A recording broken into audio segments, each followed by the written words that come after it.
जय श्री कृष्णा जी, राधे राधे। इस बार दुविधा की स्थिति है, बहुत सारे प्रश्न आपके आ रहे हैं कि 1 तारीख को अर्थात 1 नवंबर को हमें एकादशी व्रत करना चाहिए या 2 नवंबर 2025 को। दोनों दिन के क्या लाभ हैं, आइए जानते हैं। दोनों दिनों का अपना महत्व है।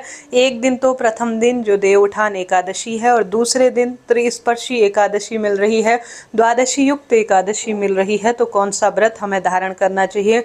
कई भक्तजन 1 तारीख की बता रहे हैं, कई प्रिय श्रोताजन 2 तारीख की बता रहे हैं। सभी का अपना अपना मत है, तो ध्यान से सुनिएगा। दोनों दिनों के शुभ मुहूर्त, दोनों दिनों के आप सभी को लाभ और दोनों दिन कौन से शुभ संयोग बन रहे हैं, इसकी जानकारी वीडियो में एकदम सटीक रूप में सरल भाषा में आपको बताऊंगी, तो सुनिएगा।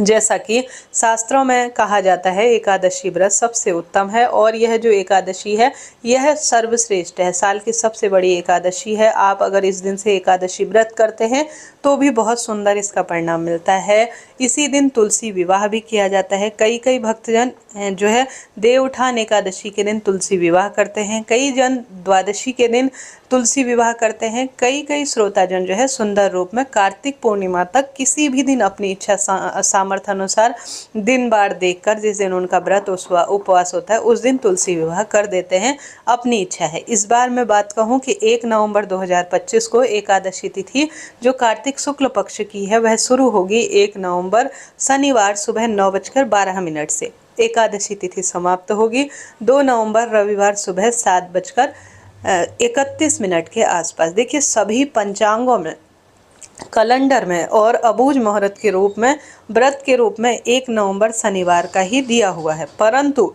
यहाँ पर जो गृहस्थ जन, अधिकतर जन जो नियम से पालन करते हैं वह इस बार 2 नवंबर का भी बतला रहे हैं। इसके पीछे कारण यह है कि द्वादशी युक्त एकादशी ज़्यादा फल देने वाली होती है। द्वादशी युक्त एकादशी हमें प्राप्त हो रही है 2 नवंबर 2025 दिन, रविवार के दिन। हालांकि जितने भी पंचांग हैं, जितने भी अधिकतर जो जन है वह 1 नवंबर का भी बता रहे हैं, क्योंकि इस दिन एकादशी पूरे दिन भर में व्याप्त है, रात्रि भर में व्याप्त है। इस कारण से कई भक्तजन 1 नवंबर का भी व्रत करेंगे। कई भक्तजन सर्वश्रेष्ठ रूप में द्वादशी मिश्रित एकादशी जो कि ज़्यादा फल देने वाली होती है और त्रिस्पर्शी एकादशी इस बार हो रही है, तो अद्भुत रूप में फल देने के लिए दूसरे दिन की अर्थात 2 नवंबर की एकादशी भी धारण कर रहे हैं। तो आप स्वतंत्र हैं, चाहे तो आप 1 नवंबर की एकादशी धारण कर सकते हैं, चाहे तो 2 नवंबर 2025 की एकादशी धारण कर सकते हैं। वैसे देखा जाए, हमेशा हम जब नियमों का पालन करते हैं तो हम दूसरे दिन अर्थात द्वादशी मिश्रित एकादशी का फल ज़्यादा सुंदर रूप में ग्रहण करते हैं। तो ज़्यादा श्रेष्ठ फलों की प्राप्ति के लिए आप 2 नवंबर रविवार की एकादशी जो द्वादशी युक्त है उसे धारण कर सकते हैं। थोड़ा कम फलों की प्राप्ति होगी, परंतु फल तो वही मिलना है। तो आप 1 नवंबर शनिवार देव उठनी एकादशी का पूजन पाठन आप जो है उस दिन कर सकते हैं, कोई दिक्कत की बात नहीं। ठीक है, आप स्वतंत्र है, स्व इच्छा अनुसार जैसा आपका मन कहता है, जैसे आपके मंदिर प्रांगणों में जिस आप जो है संस्था से जुड़े हैं, जैसे इस्कॉन इत्यादि से जुड़े हैं या राधा कृष्णा या जो है खाटू श्याम दरबार के अनुसार एकादशी करते हैं, तो उसी अनुसार कीजिएगा। ठीक है, अगर पंचांग की बात कहूँ तो अधिकतर में 1 नवंबर का ही दिया हुआ है। हालांकि सभी की अपनी क्षमता, सोचने समझने का बुद्धि बल है, तो उस अनुसार कई द्वादशी मिश्रित एकादशी 2 दिन का करेंगे। ठीक है, इच्छा आपकी है। अब आप सभी 1 तारीख को अगर एकादशी व्रत करेंगे तो आपको व्रत पारणा थोड़ा लंबा समय मिलेगा। 2 तारीख को जो व्रत का पारणा किया जाएगा, 1 तारीख व्रत करने वाले वह रविवार 1:11 से 3:23 तक अपना व्रत खोल सकते हैं। ठीक है, इससे पहले व्रत नहीं खोला जाएगा क्योंकि हरिवासर व्याप्त है।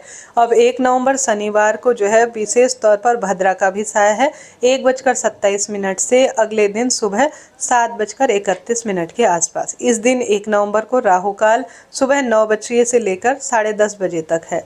इस दिन प्रातःकाल पूजा का समय सुबह 5:15 से 6:33 के आसपास है। शाम की पूजा का समय 5:36 से 4:34 के आसपास हो रहा है। ठीक है, यह तो 1 नवंबर व्रत करने वालों की बात हुई। अब 2 नवंबर को जो भक्तजन व्रत करेंगे वह अपना व्रत का पारणा कब करेंगे, ध्यान से सुनिए। 2 नवंबर को जो व्रत करेंगे उनके लिए व्रत करना ज़्यादा सफल श्रेष्ठ रहेगा, क्योंकि सुबह सुबह ही व्रत का पारणा 3 नवंबर को कर लिया जाएगा।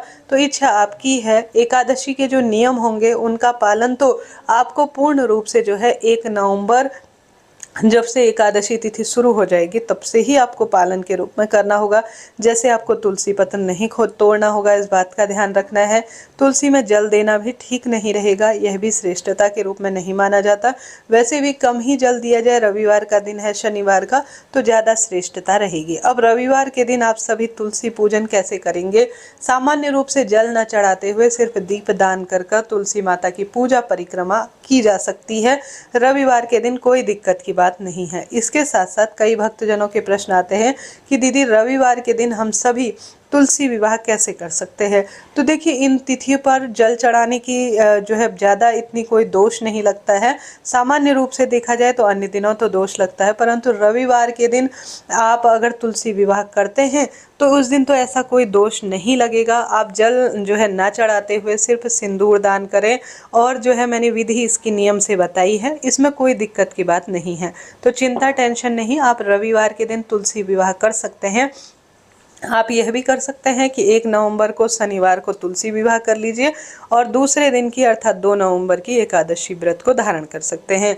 वैसे रविवार के दिन तुलसी में जल नहीं चढ़ाया जाता, परंतु तुलसी विवाह पूजन परिक्रमा की जा सकती है। जल न चढ़ाते हुए सामान्य रूप से अबरोली, चंदन, मोली, अक्षत इत्यादि, अक्षत तो नहीं, तिल इत्यादि समर्पित कर दीप दान कर पूजा परिक्रमा करें। हालांकि इन विशेष तिथियों में जब अपने आप में सर्वश्रेष्ठता हो, अनिवार्यता हो, तो जल चढ़ाने में भी इतना कोई दोष नहीं लगता है। इससे ज़्यादा क्षमता, शक्ति, सामर्थ्य आपकी है।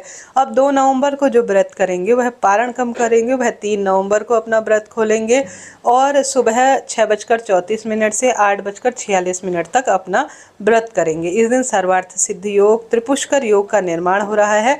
प्रातःकालीन पूजा का समय सुबह 5:16 से 6:34 है। संध्याकालीन पूजा का समय 5:35 से 6:53 के आसपास रहने वाला है।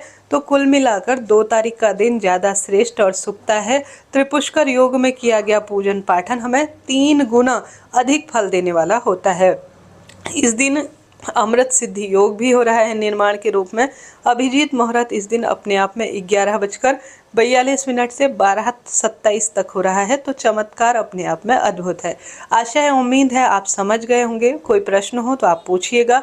आप 1 तारीख को भी तुलसी विवाह कर सकते हैं, 2 तारीख को भी तुलसी विवाह कर सकते हैं, 3 तारीख को, 4, आप इच्छा आपकी है। कार्तिक पूर्णिमा तक कभी भी तुलसी विवाह किया जा सकता है।